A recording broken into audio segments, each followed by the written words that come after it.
आदरणीय दर्शकवृन्द, यहाँहरू सम्पूर्ण मेरो फेरि पनि नमस्कार। धेरै दिनको लामो अन्तराल पश्चात आज पुनः एउटा भिडियो लिएर आएको छु। आजको भिडियोमा मैले मेरो छोरीको विशेष अनुरोधमा तपाईहरूलाई एउटा यस्तो ठाउँमा लिएर जाँदैछु जहाँ मेरो जन्मस्थान 2044 साल 3 महिना 1 गते मैले यो सुन्दर धरतीमा पाइला टेकेको दिन। उक्त स्थान हो यसै सुर्खेत जिल्लाको चौकुने गाउँपालिकाको वडा नम्बर 4 स्थित कटुसपानी भन्ने ठाउँ, जुन स्थान निकै नै प्राकृतिक र रमणीय छ। उक्त ठाउँमा म पनि नगएको वर्षौं भइसक्यो। आज छोरीले बाबा तपाईको जन्मस्थान कहाँ हो, मलाई पनि देखाउनुहोस् न भनेर निकै नै कर गरेपछि आज बाउ छोरी भर्खरै खनेको मोटर बाटोमा बाइकको यात्रा गर्दै उक्त स्थानमा पुग्दैछौँ भने अहिले हामी उक्त स्थानबाट बसाइसराई गरेर यसै चौकुने गाउँपालिकाको वडा नम्बर 7 मा बसोबास गर्दै आएका छौँ। दर्शकवृन्द, आजको यात्रा हामी सँगसँगै तपाईहरूलाई पनि गराउँदैछौँ। हेरौँ यात्रा कस्तो रहन्छ। अब हामी यात्राको सुरुवात आफ्नै घरबाट गर्दैछौँ। भिडियो अन्तसम्म हेरेर साथ दिनुहोला भन्दै अगाडि बढौँ है त। सबैजनालाई नमस्कार। अनि आज चाहिँ हामी मेरो बाबा जन्मेको स्थान बाघमारा जाँदैछौँ। अनि यो हाम्रो घर। अब चाहिँ हामी हाम्रो यात्रा सुरु गर्दैछौँ आफ्नो घरदेखि। ल अब हामी जाँदैछौँ।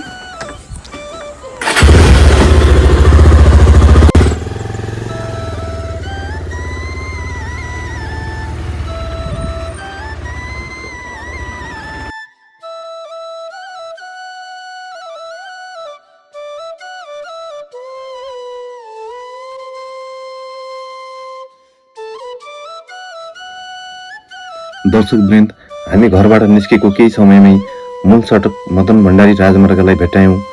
केही छोटो समयको यात्रा पश्चात कति सहायक बाटोको यात्रा तय गर्दैछौँ। अहिलेसम्म हामी यसै चौकुने गाउँपालिकाको वडा नम्बर 7 मै छौँ। यस अगाडि देखिएको जुम्ल्या मूल हो। यस मूलबाट अनवरत बगिरहने पानीको स्रोतले यस ठाउँको अधिकांश भूभागहरू सिंचित भएका छन्। अब केही वर्षमै यस स्थानमा मानव निर्मित ठूलो ताल बन्दैछ। यसरी हाम्रो यात्रा निरन्तर कच्ची सडक हुँदैछ।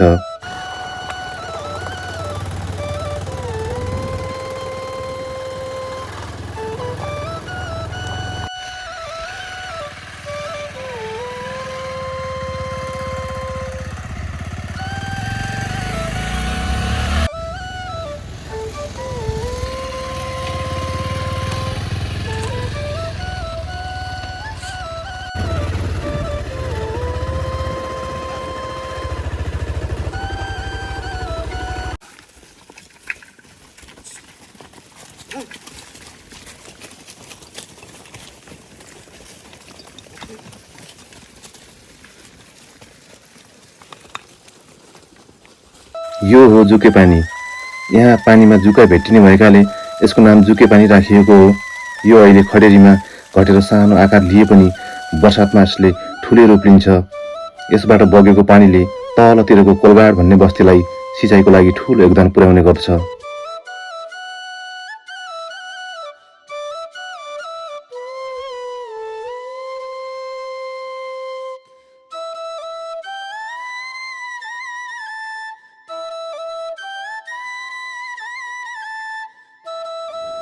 जेठको आज पहिलो साता गर्मीले निरन्तर दैनिक उकालो चढिरहेको छ। बोट बिरुवाले नयाँ पालुवा फेर्दैछन्। जताततै पुरा जङ्गल नाङ्गो छ। पुरै जङ्गल हरियाली छाउन त करिब महिना दिन लाग्न सक्छ। यो जङ्गल हालसम्म भने अग्लागीबाट बचेको रहेछ। यहाँका स्थानीयहरू सचेत भएर हो या अन्य कारण थाहा भएन, यो देख्दा मन खुसी भयो। अब भने हामी वडा नम्बर 7 लाई बिदाई गर्दै वडा नम्बर 5 को भूभागलाई पछ्याउँदैछौँ। यहाँ पनि एउटा सानो बस्ती छ। करिब 20-25 घरधुरीहरू बस्ने, जसलाई धारापानी नामाकरण गरिएको छ। यसै धारापानी बस्तीको सिरानमा रहेको अत्यन्तै चिसो र मिठो पानी पिएर अगाडि बढ्नु पर्ला। दर्शकवृन्द, यति बेला हामी यो धारापानी भन्ने गाउँमा आइपुग्यौँ। अब हामी यहाँबाट अलि माथिल्लोपट्टि एउटा धारा छ, धारामा पानी खान्छौँ। अनि यसपछि हाम्रो यात्रा चाहिँ निरन्तर अगाडि बढिरहेको छ। गर्मीको सिजन एकदमै पानी पनि शरीरको लागि एकदमै आवश्यक छ। यहाँ धेरै पानीको चाहिँ स्रोत यस्तो मजाले बगिरहेको अवस्था छ। भनेको पानी हामी यहाँ खाँदैछौँ।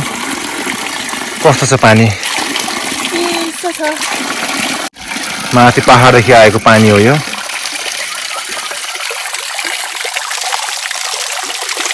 यसरी पानी पिउँदैछन् छोरीले।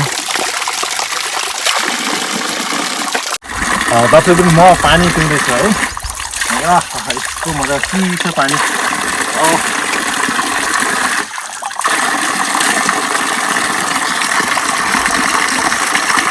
लेकको पानी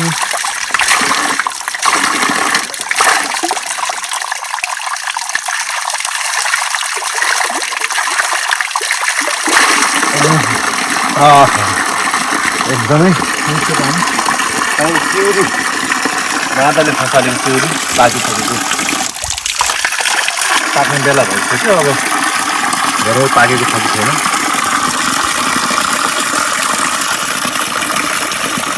धेरै पाकेको रहन्छ, अलिअलि पाकेको छ।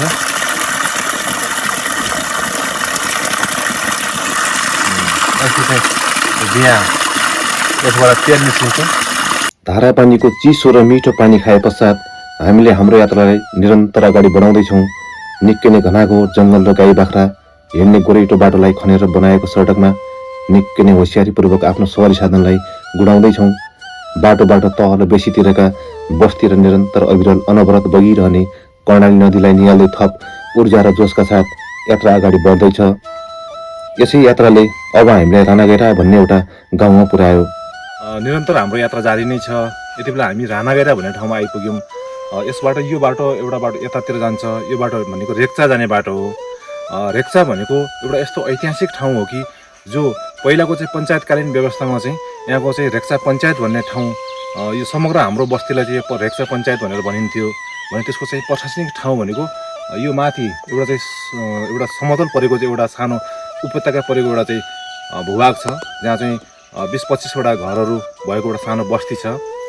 त्यो ठाउँमा चाहिँ पहिलाको तत्कालीन पञ्चायती व्यवस्थापकको चाहिँ रेक्चा पञ्चायतको प्रशासकीय कार्यालय भनौँ अथवा चाहिँ यो स्थानमा चाहिँ चलाउने प्रशासकीय निकाय त्यहाँ बस्थ्यो भने अब हामी चाहिँ यो बाटो यहाँबाट निरन्तर अगाडि यतातिर जाँदै गरेको बाटोबाट हामी निरन्तर यात्रा गर्दैछौँ। बाँकी तपाईँहरूलाई हामी यात्रा सँगसँगै अगाडि बढाउँदैछौँ। विडम्बना, यति सुन्दर उर्वर भूमिलाई प्रकृतिले पनि ठगेको छ। सबै थोक दिएर पनि यहाँ सिँचाइको लागि पानी छैन, केवल पिउनुको लागि बाहेक। तर पनि धान बाहेक अन्य अन्न बालीहरू उब्जाउँदै आफ्नो नवीनतामा रमाउँदै गरेका यहाँका बासिन्दाहरूको मन एकदमै सफा र पवित्र छ। घरमा भेटिँदा बस्नुहोस्, पानी पिएर जानुहोस्, खाना खानुभयो यो पहिला सोध्नुहुन्छ। अनि घरतिरको हालखबर सन्चो बिसन्चो। आहा, यति धेरै सहृदय मनहरूलाई हामीले सम्मान त गर्नै पर्छ।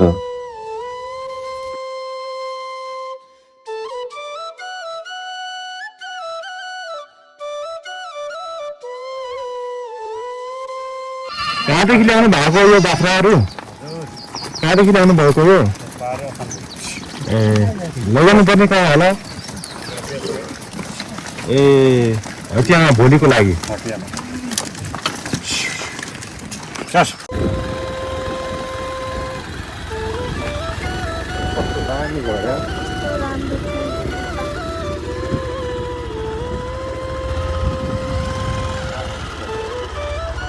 दर्शक वृन्द, यति बेला हामीले यहाँ आउँदा बाटोमा एकदमै राम्रो चिटिक्क परेको एउटा सानो घर देख्यौँ हामीले। एकदमै मन परेर हामीले यसको भिडियो लिँदैछौँ। ल हेर्नुहोस्, यसरी क्या मजाको दामी चिटिक्क परेको घर छ भने यतापट्टि यो आँगनैभरि यस्तो यो मजाको यसलाई गुरदावली फुल भन्छ यसलाई। यो फुल सेतै फुलहरू चाहिँ फुलेको छ, यस्तो आकर्षक लाग्यो। त्यही भएर चाहिँ यसको भिडियो लिएको हामीले। ल हेर्नुहोस्, यसरी क्या मजासँग चाहिँ यस्तो आनन्द तरिकाले बस्नु भएको रहेछ। यस्तो यहाँ तरकारीबारी कुखुराहरू पनि सायद गर्मीले होला यसरी लुकिएर बसिरहेको छ। यतापट्टि दिदी कपडा धुँदै हुनुहुन्छ। आउने हो भन्थ्यो त अस्ति नै हरिकलासित बोलेको थिएँ, म पनि टी गएको थिएँ। अरू घुम्न जाने आछे यो छोरी हो जेठी हजुर है यत्रो गरेर यस्तो घर यहाँ त राम्रो घर बनाउनु पारेछ त अलि होचो बनाइदियो बाबु त नि ए छोरा मान्छे नभएर आइमेले मात्रै घर हाल्न ढौ हुने रहेछ बाबु विदेश गएको त्यही बेला घर हाल्यौँ यो कोडा बोक्ने बेला ढाड पानीबाट मै बड्डी हो बोक्ने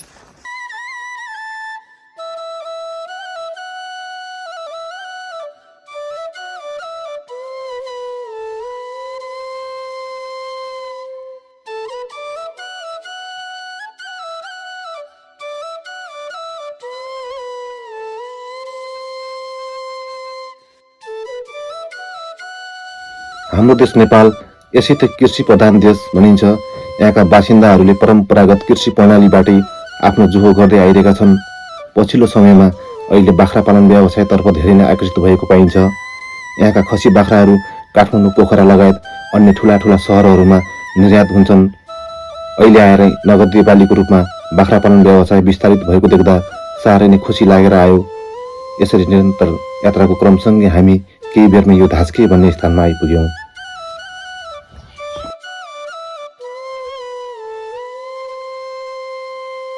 दर्शक पनि यति बेला हामी यो धास्के भन्ने गाउँमा आइपुग्यौँ। यो धास्के एकदम ऐतिहासिक र एउटा रमणीय स्थल पनि हो। यहाँ यो ठाउँको विशेषता भनेको के छ भने जहाँ पनि पानी नै पानी कि एकदम यो हेर्नुहोस् यस्तो यो सिँचाइको लागि पक्की नहरहरू भइसकेको अवस्था रहेछ। अनि यसै गरी यो स्वच्छ पिउने पानी यहाँ 24 घन्टा 12 महिना यसो निरन्तर यहाँ चाहिँ बगिरहन्छ। दर्शक यति चिसो छ कि यो पानी अब हामीले तपाईँलाई चाहिँ म अब कसरी भन्न सक्छु यो महसुस गरेर मात्रै थाहा हुने कुरा हो। एकदमै चिसो छ यो मलाई लाग्छ यो यस्तो यो माघको महिनामा चाहिँ जति पानी चिसो हुन्छ नि त्यही बराबरको चिसो पानी छ यो। अब यसलाई म खाएर हेर्छु।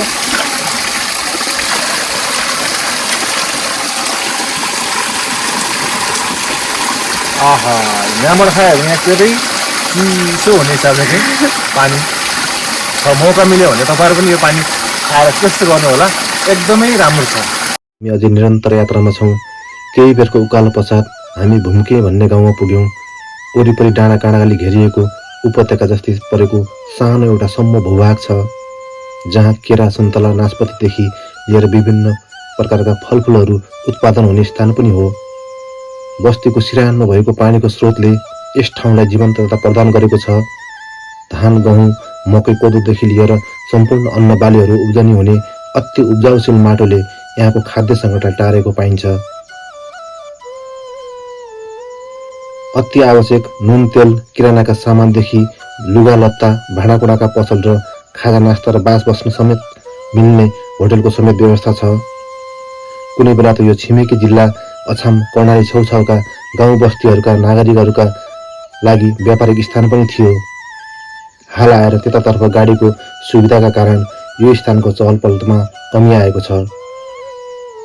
अझ विशेष गरी माथितिरका बस्तीहरू बागमारा कटुसपानी पुचमा कुदौला साधुला कालाखाली पन्टुक्रा जस्ता बस्तीहरूका मानिसहरूले पिउने पानी समेत यही नै थियो। अझै गाई बाख्राहरू समेतलाई पानी पनि खुवाउन यही नै ल्याइन्थ्यो। नुहाइ धुवाइदेखि लिएर सम्पूर्ण पानीको अभाव यसैले टार्थ्यो। बिहान बेलुकी पँधेर्नेको भेटघाट गाउँहरूको मरुपरु सन्चो बिसन्चो र नयाँ घटनाको जानकारी पनि यसै मूलमा थाहा हुन्थ्यो।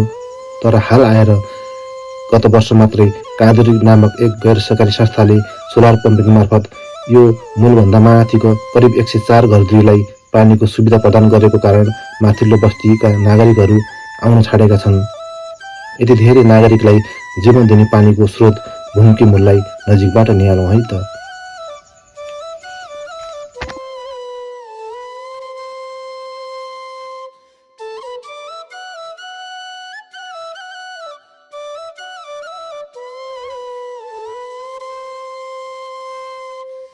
दर्शकवृन्द तपाईँहरूले मेरो पृष्ठभूमिमा चाहिँ देख्नु भएको छ चौकुने गाउँपालिका वडा नम्बर 4 स्थित भुम्के भन्ने ठाउँ हो।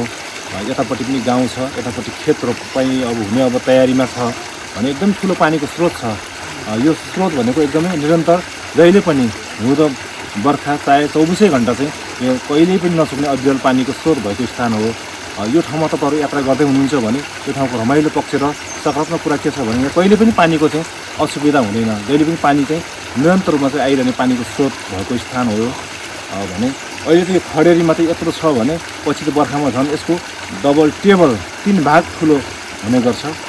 यसैको पानीको आधारले नै यहाँको स्थानीयहरू चाहिँ बसोबास गरिरहनु भएको छ र उहाँहरूले चाहिँ यो ठाउँ छोडेर अन्यत्र स्थानमा जान सक्नुभएको अवस्था छैन।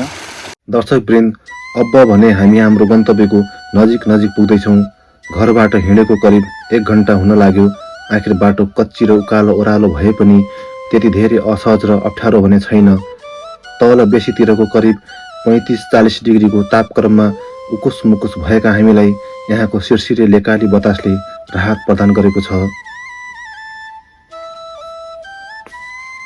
सहरमा भौतिक रूपमा त मानिसले सुख सेवा सुविधा प्राप्त गर्न सक्ला, तर वास्तवमै मनको आनन्द र शान्ति भेट्न त यिनी यस्तै ठाउँहरूको आवश्यकता हुन्छ। यहाँ प्राकृतिक रूपमा उत्पादित मौसमी खाद्य बाली र फलफुलहरूले यहाँका नागरिकहरूलाई स्वस्थ र निरोगी बनाएको छ। भौगोलिक विकटता उकाली र ओह्रालीले प्रत्येक मानिसलाई शारीरिक व्यायामको काम गरेको छ।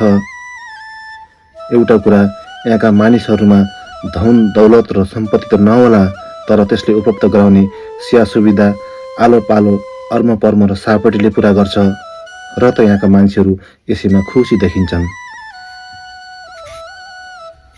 दर्शकवृन्द, हाल आएर पुँजीवादी व्यवस्थाले विश्वलाई नै प्रभाव पारिरहेको अवस्थामा यस ठाउँका नागरिकलाई पनि यसले छुनु स्वाभाविक नै हो र मानिसको स्वभाव पनि छ भौतिक रूपमा सेवा सुविधा अपनाउने र कतिपय अवस्थामा बाध्यता पनि छ। अहिलेको विश्व बजारमा आफूलाई चलायमान गराउनका लागि नभई नहुने पैसालाई भेट्टाउनका लागि वैदेशिक यात्रामा बाध्यतावश आफूलाई हुम्नु पर्ने। यसकारण यहाँका अधिकांश बस्ती र घरहरू खाली भएका छन्। युवा जोश र शक्तिहरू पलायन भएका छन्। यो हामी सम्पूर्ण नेपालीहरूको साझा समस्या हो। अहिले हाल मात्रै नवगठित सरकारले यो समस्यालाई बुझेर यसको निवारणतर्फ ध्यान पुर्याउनु यसको प्रमुख दायित्व रहन्छ। यसरी यात्राको क्रमसँगै हामी यो पुचमा बागमारा भन्ने गाउँमा आइपुग्यौँ। यहाँ हामीले एकछिन आफन्तजनहरूसँग भेट गरे पश्चात यहाँको आधारभूत तहसम्म पढाइ हुने विद्यालयतर्फ जाँदैछौँ। यो विद्यालय जहाँ मेरो बुवाले करिब 50 वर्ष अगाडि संस्थापक शिक्षकको रूपमा लामो अवधिसम्म सेवा गरेको विद्यालय हो। हालमा बुवा जीवित हुनुहुन्न, तर पनि उहाँले गरेको लगानी, खुन पसिना र मेहनतको जगले आज सार्थकता पाएको रहेछ। पुराना र ससाना भवनहरू व्यवस्थित भएका रहेछन् र हुने क्रममै रहेछन्। आशा र विश्वास छ समयसँग यो फल्दै र फुल्दै जाओस्। हेलो साथीहरू, सबैजनालाई नमस्कार। अनि म चाहिँ आज बागमारा भन्ने ठाउँमा आएको छु र यहाँ चाहिँ म आज मेरो हजुरबाले चाहिँ पढाउने विद्यालयमा आएको छु। मेरो हजुरबा चाहिँ यहाँको यो विद्यालयको चाहिँ हुनुहुन्थ्यो अरे, हेडमास्टर भनौँ, अब प्रिन्सिपल हुनुहुन्थ्यो यो विद्यालयको। र अनि प्रिन्सिपल हुनुहुन्थ्यो, पछि उता मायाताल जानुभयो, त्यसरी सरुवा भएर चाहिँ अनि सरुवा भएर त्यहाँ मायाताल जानुभयो। अनि यहाँ चाहिँ मेरो हजुरबाले पहिला नै पढाउनुहुन्थ्यो अरे। अनि त्यसैले म चाहिँ आज हजुरबाको पढाउने विद्यालय कस्तो छ भनेर हेर्न आएको छु। मलाई एकदमै रमाइलो लाग्यो। यतातिर ठाउँ पनि एकदमै राम्रो होइन, अनि हावापानीहरू पनि एकदमै राम्रो, अनि यहाँको सबै कुरा एकदमै मन पर्यो, राम्रो लाग्यो। अनि आज खुसी पनि छु म, हजुरबाले पढाउने स्कुल देख्न पाएँ मैले। अनि यहाँ चाहिँ नयाँ भवन पनि बन्दै रहेछ। अनि अब जे होस्, अब विकास हुँदैछ बिस्तारै बिस्तारै। म एकदमै धेरै खुसी भएँ आज। यसरी यात्रा हाम्रो निरन्तर जारी नै छ। आजको यात्राको मुख्य उद्देश्य भनेकै मेरो जन्मस्थान छोडेर देखाउनु र घुमाउनु हो। अब भने हामी त्यतैतर्फ प्रस्थान गर्दैछौँ। अब चाहिँ हामी कति 3 बजेर 33 मिनट गयो, 3:30 बजे चाहिँ हामी अब बाबा जन्मेको ठाउँमा आइपुग्यौँ। यो चाहिँ मेरो बाबा जन्मेको घर। हामी चाहिँ उतातिर सबै घुमेर चाहिँ अब लास्टमा यही घरमा, अब यो घरमा बाबा जन्मेको घरमा आइपुग्यौँ।